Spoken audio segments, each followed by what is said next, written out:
Also, if you can spot the difference between a pre and post facelift GV70, maybe you should focus on your social life a little bit more. Unpopular opinion here, I think Invisible Touch was the best Genesis album. And let's be honest here, without Phil Collins, that band would have gone nowhere. What?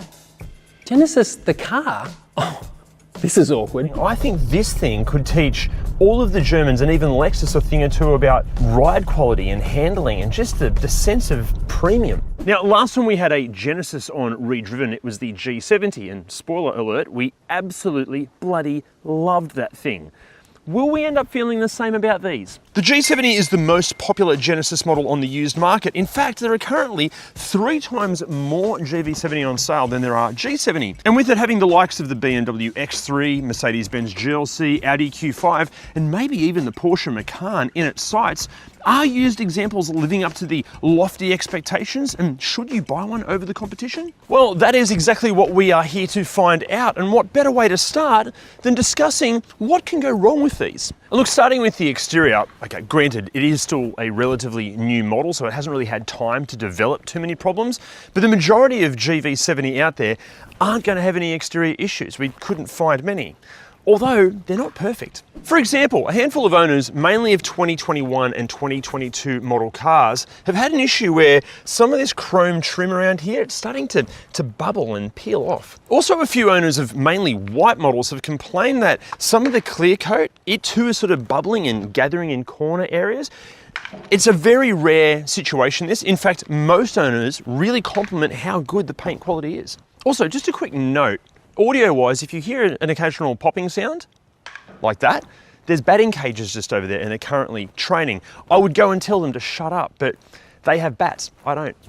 Anyway, back to the car. There are a few reports that the headlights can show condensation in them, but pretty much everyone we spoke to that have had this issue have had it fixed under warranty. Now, in terms of exterior electronic issues, unlike plenty of their European counterparts that can be guilty of a host of issues, these apparently aren't. Okay, you might get the occasional parking sensor detecting something that doesn't actually exist, but besides that, these are pretty good. They don't really have any electronic gremlins. Although in saying that, one issue that we did come across a few times were reports of the battery draining, or even the battery and the key fob draining. Now, when we spoke to the Genesis techs about this, what seems to be happening is that if you leave the key fob too close to the car when you're parked overnight or over the weekend or whatever, because they're so close, the car kind of goes into this I'm getting ready to drive mode, and it activates a whole bunch of the computers inside, and over time that drains the battery and can drain the battery of the key fob as well. Now look, this isn't really an exclusive Genesis or GV70 problem, because we've raised this issue with a bunch of other cars from a whole bunch of different manufacturers.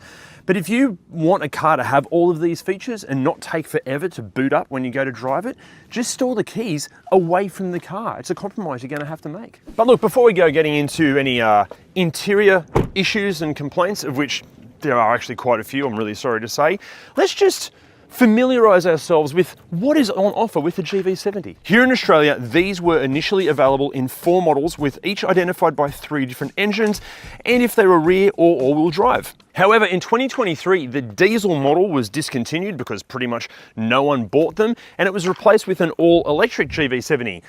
Which also hasn't exactly been a sales success, but that seems to be a trend with premium, mid-size and large electric SUVs. But for the GV70, this is really disappointing because both new and used, it generally undercuts its rivals in price, and it's more powerful and faster. And with its 800-volt architecture, it can charge faster, and it has an estimated range that matches all of them too. Actually, why is no one buying the electric version of these? Because on paper, they're really, really good. Anyway, as far as trim specs go, initially all variants were available with an optional luxury pack, and all but the 3.5T could be specced with an optional Sportline package as well. The reason the 3.5T doesn't come with that is because standard, many of those features in the Sport Pack line are included. However, there was also recently a mid-cycle update, and as well as the usual new features, improved safety tech, minor changes to the aesthetics, and unfortunately a substantial price increase, the range and trim specs have also been given an overhaul. From 2025, all GV70 are now all-wheel drive, and in terms of trim specs, they come in 3 different flavours. And then as far as what you should be paying for one of these things, at the bottom end of the market, so a really early high-kilometre diesel model, you're going to be looking at around about $45,000. At the other end of the spectrum, so a very recent mint condition, fully loaded 3.5T, around about 110 grand at the very top. However, if depreciation is a really important factor to you, compared to the competition, these are the way to go, short of one other model. Comparing the highest selling GV70 variant to its equivalent rivals, worst case scenario, the Genesis will retain around about 85% of its value. The Mercedes-Benz GLC, Audi Q5 and BMW X3, well, you're going to be looking at around about 50 to 60% of its value. But easily the best of this category is the Lexus RX 350h Luxury. Their retention rate, at worst, can be a staggering 90%. In fact, some of them can even appreciate in value. But look, while we're on the topic of making smart financial decisions, make sure you hit that WiperTech link below and get yourself 15% off and free express shipping on the only wiper blades we choose to use. Honestly, they're going to leave OEM and plenty of aftermarket blades for dead in terms of value for money and just wiping ability. However, don't do any of that if you're considering lending us your car to feature, because if you do that, we're going to give you a set for free as a thank you present. To volunteer your car, email me via the link below or message us on the socials. Now look, I'm sure you've already noticed this, but this is an extremely handsome looking car. I personally think it looks super hot. And this is the base model. This is a 2.5T rear wheel drive. Granted, it is wearing both the luxury and the sport pack, and that's why it looks so good, because it's got the larger 21-inch wheels and the nice body kit and about 1,000 other extras that we'll try to decipher once we get inside. But another thing I absolutely love about the look of this is that no one really knows what it is. I had to shoot something else yesterday, and when I turned up, everybody on the crew kind of came up and was saying, what even is this thing? Also, if you can spot the difference between a pre and post facelift GV70 at a glance, maybe you should focus on your social life a little bit more, because honestly, you'd have to be an absolute hardcore Genesis fan or maybe the designer of the car to spot the difference. But as we always say, if there's barely any difference between a pre or a post update in terms of the aesthetics, that just proves they got the design right from the start. And yeah, they did. But there is something else we do need to bring your attention to, and it has to do with the dealerships. See, depending on where you're watching this from, Genesis might have a very limited service coverage. Some owners have reported concerning inconsistencies when it comes to customer support, and the availability of Genesis connected services is simply not functional in some regions and can be downright difficult to transfer to new owners when buying used. Basically, you might need to do as much homework on your local dealership as the car that you're looking to buy. And it does seem that some of these hit and miss experiences with the dealerships can translate to the car as well, but we'll get into that in a second. But back to areas where the GV70 shines, and let's talk interior design. Now look, I don't know if the camera is going to translate this, but this interior is utterly stunning, and it is in the post update as well. Actually, it's probably easier to tell the difference between a pre and post update with the interior. With the post update, they got rid of this kind of separate gauge cluster and screen here and just replaced this all with one big screen. Plus the center console here changed as well, but I just feel like with the post update, it just feels a bit too fancy. I feel like this is just a little bit more understated, maybe a little bit more traditional. Maybe I'm just getting old. Now, as I alluded to earlier, there are a few complaints and common issues with these interiors. Firstly, let's talk air conditioning. A number of owners have had some problems with the HVAC where it just stops blowing cold air from one side or it kind of glitches out. In saying that, every owner that we spoke to that had these problems had them resolved under warranty. Actually, for some markets, there were service bulletins issued for this HVAC problem. Also, a few other owners mentioned that if they just restart the car once or twice, the problem went away for good. Now, some markets have the ability to have over-the-air updates to the car, but some owners complained that when these updates have happened, it's actually introduced bugs into the system or it's removed features without any warning. Now, this next one is pretty rare, but a handful of owners have reported some rattles and creaking sounds coming from the dash or the door cards.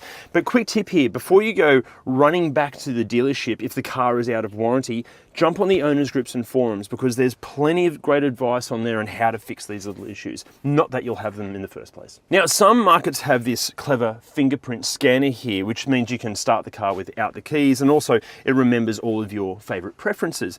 However, plenty of owners have had problems with this kind of glitching out or just being inconsistent to the point that they can't operate the car without the key at all. Maybe just keep the car key with you at all times anyway. That just seems to make more sense. Now, the seats. A number of owners have complained that these seats just aren't as comfortable as you might expect. And you know what?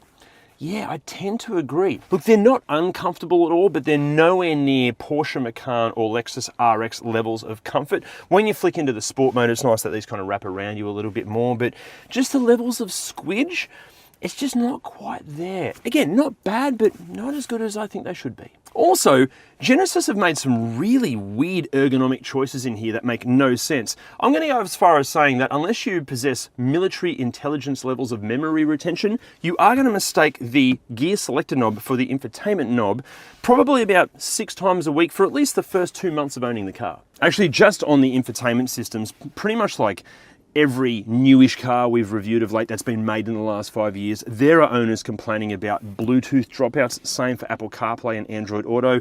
In these, the screen can kind of format wrong, like it goes off to the side a little bit, or worst case scenario, the screen completely locks up or just turns off. Although in saying that, compared to pretty much every other car we've reviewed in this category, these issues are few and far between, and they're generally always resolved with a software update or sometimes even just restarting the system. And also, this is generally done under warranty. You shouldn't have to worry about it. Plus, for me, BMW's iDrive infotainment system is easily the best I've ever used. Up until now, and look, this hurts me to say because yes, I am a bit of a BMW fanboy, but for the times that you're not mistaking the gear selector for the infotainment knob and vice versa, this system is just fantastic. Honestly, it's so intuitive. It's an absolute pleasure to use. And I don't think it's any coincidence that the guy that made so many BMWs so wonderful, Mr. Albert Biermann, you know, he started working for Hyundai and Genesis around the time that these were being developed, after he worked at BMW, because this does feel very, very much like iDrive, just better. And even though ergonomically, there's no way you're ever going to touch that touch screen, it doesn't matter because again, this is just so wonderful to use. And look, also, we don't have time to delve into everything this can do, but just know no one out there will ever use all of these features. And you know what? The same can be said for the entire car, because chances are in a GV70, you're going to get more equipment, features and safety technology than you will in any of the competition when they're in standard form. In fact, look at this graphic. It just keeps going and going and going. I'm going to go as far as saying that if you're the sort of person that complains that a GV70 doesn't have enough stuff, you're the sort of person that is just impossible to keep happy. Unfortunately though, it's not all good news for some of the interior accoutrement. The 16 speaker optional premium sound system that comes in the luxury package, it's a little bit underwhelming, especially compared to the Bang & Olufsen system that comes in the Audi Q5 as an option, or the Mark Levinson system in the Lexus RX. Those systems make it sound like you're in a live concert experience.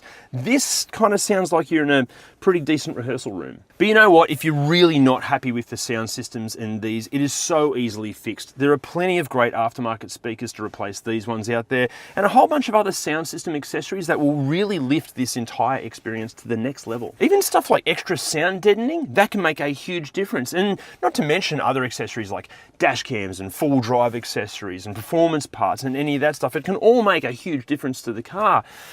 If only there were one place that you could buy all of these things and have them shipped to your door, and you know, imagine if they came with like a fitment guarantee and full warranties from the manufacturers. How good would that be? If only that existed.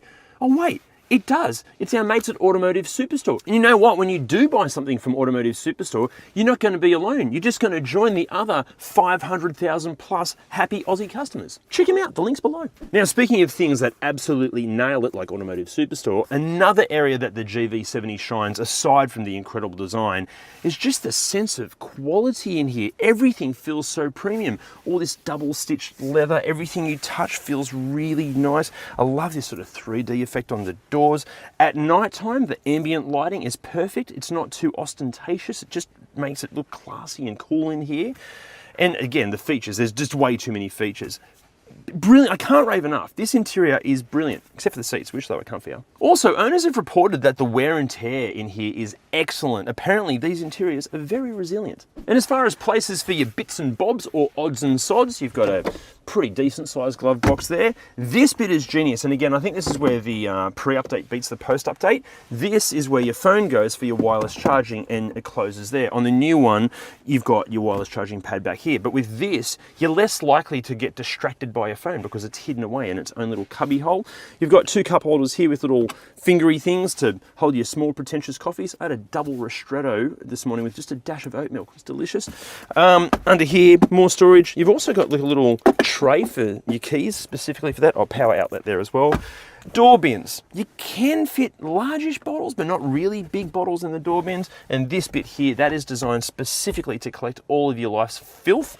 There's, that's a fuse box, there's no storage there. There's nothing under the seats. There's nowhere for sunglasses up. Oh no, there is. There is a sunglasses holder. That is so well integrated. I didn't even know it was there. That's about it for practicality up front. Pretty good. Now in the back seat, I'm exactly 10 centimeters taller than the original lead singer for Genesis, Peter Gabriel. By the way, his song Sledgehammer, what an absolute banger. Anyway, this is in my driving position, and I tend to agree with some of the owners or passengers. Could be better. I've got heaps of knee room, good amount of foot room, but the seats themselves, I just wish they were a little bit comfier. Some people reckon that these seats are nowhere near as comfortable as the back seats of the Hyundai Santa Fe. It's weird, coming from the same family and this being the premium model, you'd think this would be better, but it's not. Again, it's like the front, not uncomfortable, just not as comfy as you'd expect. But the good news is you can recline them and you can sit up like you're in primary school at, before lunchtime or recess. The windows are a good size. You've got little shades there for privacy. Let's get this back to the right angle. There we go. And as far as practicality and features go, you've got your own air conditioning controls here, vents, power outlets, got nets on the backs of the seats in case you go fishing, need to keep your barramundi or your flathead somewhere. Got a pull down armrest with a couple of cup holders there. You've got door bins, which you can get to if you've got legs, but they're a bit shallow. This spot here is specifically designed for your kids to store any of their decomposing food or Lego or collection of mucus. Although one feature that I've never understood in some cars, including this, is the fact that people in the back seat, namely your kids, can control the passenger side seat. Isn't that just a way to shit parents off? That would be so annoying. Stupid kids. Now in the boot, here's a fun fact for you. This thing sits exactly in the middle of the competition. I mean, check out the graphic. Not only that, the opening aperture is really good. There's no load lip here. The seats do fold flat. And the way that the button for the powered tailgate is integrated into the wiper assembly, it's so intelligent. Speaking of intelligent, you might be one of the 25% of our viewers that have actually subscribed to the channel. And if you haven't done that, stop being a silly sausage. Smash that subscribe button because that allows us to make more free videos for you. But if you want even more ReDriven perks, why not consider joining our membership program? The link is down there, right next to the link that will take you to redriven.com and the free GV70 cheat sheet. Seriously, if you're in the market for one of these, it's an absolute must read because we've listed out all the common issues and a bunch of other stuff. Check it out. But are there any complaints when it comes to the driving experience of a GV70? Yeah, unfortunately there are. Firstly, like so many cars that we've featured that have been made in the more recent years, there are just endless complaints about intrusive safety systems and endless beeps and bongs going on. Look, this isn't necessarily the car's fault or even Genesis's fault. This is because of safety legislation. All cars have to have these safety systems now. But it would be nice if these were calibrated a little bit better. Also, and we're not saying you should do this, but if you really didn't like them, you could maybe delve into some menus and turn all this sort of stuff off. Again, not encouraging you to do that, but it might be able to be done. Next up, there are plenty of complaints about underwhelming fuel consumption figures. Some of the 2.5T all-wheel drive owners we spoke to mentioned that the best fuel consumption they're seeing is around about 12 litres per 100 Ks. Although they might have weirdly heavy right feet like mine, because this is a 2.5T rear-wheel drive and the best I'm seeing in this is 14.6. Now this next complaint seems to be a little bit more prevalent in the North American market, but plenty of owners there have complained about engine hesitation issues, like you pull away from the lights and it stalls, or there's a weird whining noise or even clunking, or just the car doesn't feel great when pulling away, or it just doesn't pull away at all. Plus there are a few diff and transfer case issues reported, but we'll let Jim, our resident mechanic, delve into them in a second. But maybe the biggest issue by far that you're going to run into, especially if we're talking the 3.5T or the electric version, is just keeping your license. Not only are they both very, very rapid, they just hide their speed incredibly well. Don't get me wrong, they're still fun to drive. They're maybe not as let's say, driver focused as, say, a Porsche Macan, but they are easily as impressive as all the spicier stuff from the other German manufacturers. But look, in the real world, the 2.5T is really all you will need. This thing is still plenty fast enough. In fact, it has more power and torque than any of its direct competitors, yet at the same time it feels just as premium and just as refined as all them. I'll even go as far as saying I think this thing could teach all of the Germans and even Lexus a thing or two about ride quality and handling and just the sense of premium.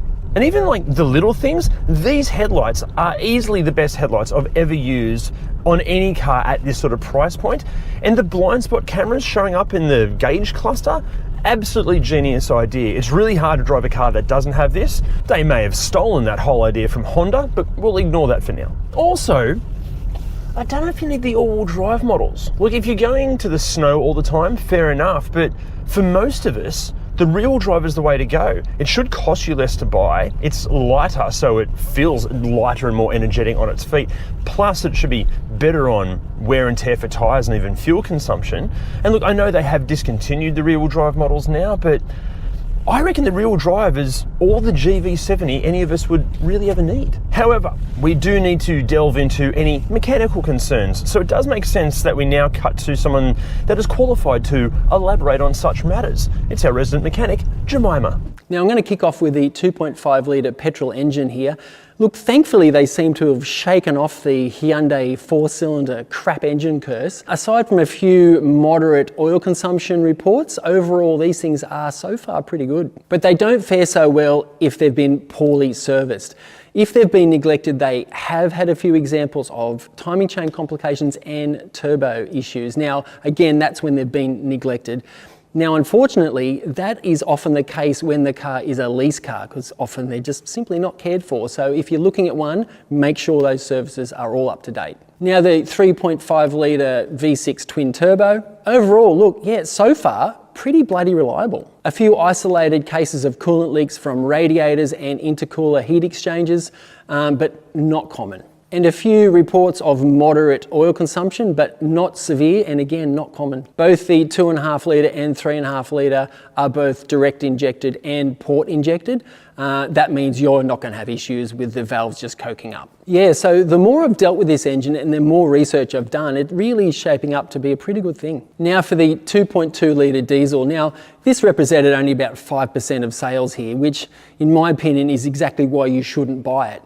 Now, this engine is used in a bunch of other Hyundai and Kia models, and overall pretty reliable, but as time goes on, it's likely that some of the parts made specifically for the Genesis variants might be hard to get. But as I said, for now, they are seemingly fairly reliable. Some owners complaining about some EGR and DPF issues, that's all modern diesels. And a few reports about high pressure fuel pump complications, but not common. There have been some reports of timing chain tensioner complications. Now, the good news here is if you do have a timing chain issue, which I should also say not common, but if you do have an issue with it, unlike their European nemesis, the timing chain is at the front of the engine and very easy to get at, which means the repairs are going to be significantly cheaper.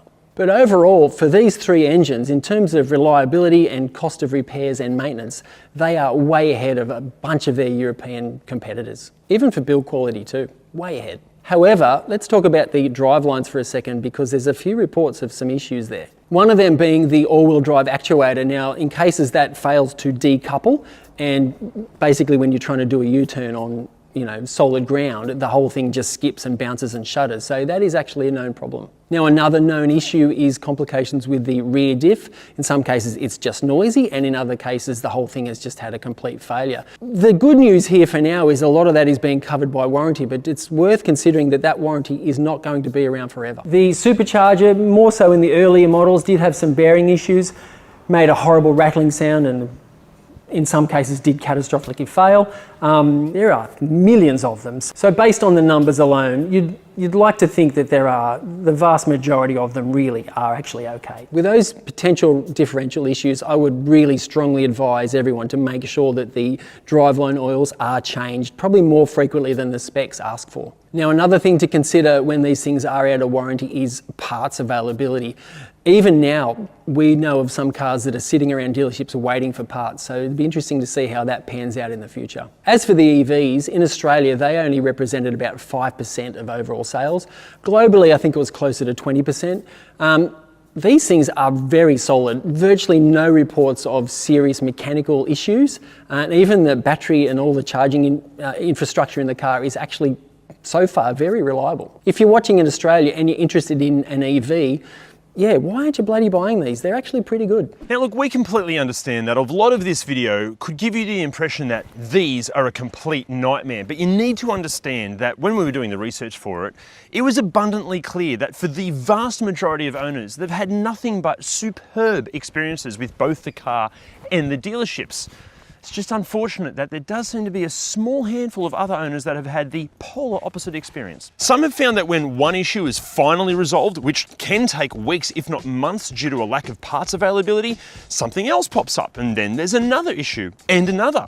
We actually found several reports of North American owners enacting US lemon laws where they return the car and are refunded or receive a replacement vehicle because their GV70 was so far beyond reasonable help. But when you compare those horror stories compared to the thousands of these that are running perfectly, we are talking a very tiny minority. And that's why, as long as it passes a full pre-purchase inspection or it's a Genesis certified used car like one of these, we still think you should buy one. Although in saying that, do you really need an SUV in the first place? Because we think this is both the genre of car and the Genesis model you should buy instead. But in saying that, we still haven't reviewed a GV60 or a GV80 or a G80 yet, let alone the original Genesis. But stay tuned because we will get to all of those when one of you lends us one. Or if you're watching this from outside of Australia and Japan, it's the Nissan